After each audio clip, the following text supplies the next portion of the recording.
السلام علیکم او ستړي مشه زه وکیل خان یم او دا مخامخ عکسونه یا تصویرونه یا د معلومات چې لګولی شوي دا هغه عکسونه د هغه کسانو دي کوم جرنالستان یا خبریالان څوک چې د ډیوټۍ په وخت باندې په وجل شوي دي جنګ ځپلو سیمو کې. مثال په توګه مکرم خان عاطف صاحب خدای دې وبخي خدای بخلې په کال 2012 کې په خیبر پښتونخوا په شبقدر سیمه کې په جومات کې دننه وجل شوی الله دې وبخي سره د خاورو تکړه خبریالو. بیا مثال په توګه که موږ دا وخت سباون کاکړ صاحب درانی بیبي الیاس صاحب او دغه شانتي عبدالله دا په یو ورځ باندې په کابل کې په دماکه کې وجل شوي.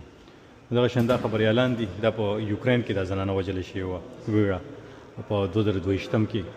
نو دا هغه خلک دي چې تاسو ته د خبرونو در رسولو لپاره یا نړۍ ته د خبرونو رسولو لپاره یې خپل ژوندونه د لاسه ورکړي دي. د په عراق کې وجل شوی دی، انګولا کې، دغه جرمني کې، یونایټډ کینګډم کې، جرمني کې، رشیا کې، ترکمانستان، عراق، پاکستان، قرغیزستان، عراق، سیریا، سومالیا، یمن، عراق، سومالیا، افغانستان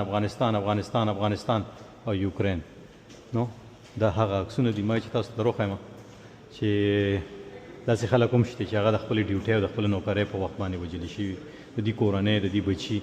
زه دا دومره بیرغونه چې تاسو وینئ بره داسې نور هم لګېدلي دي اخوا درخوا یم د دې وخت کې د خپل وظیفې د ځای نه وزه به لګیا یم پټي مې شوه.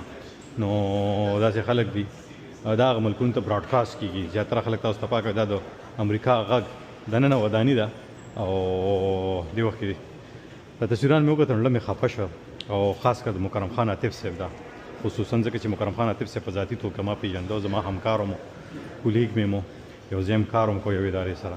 دا بیرغونه چې تاسو وینئ دومره ملکونو ته موږ براډکاسټ کوو. پی how are you doing brother? Welcome. You just coming in? All right. Take care. Take care. دا تاسو وینئ. نو هم د دې سره زه وکیل خان د نخلم چې چېرته هم بیا بریالي اوسئ، خوشحاله اوسئ، ژوندي اوسئ، ګړندي اوسئ د لوی الله په امان.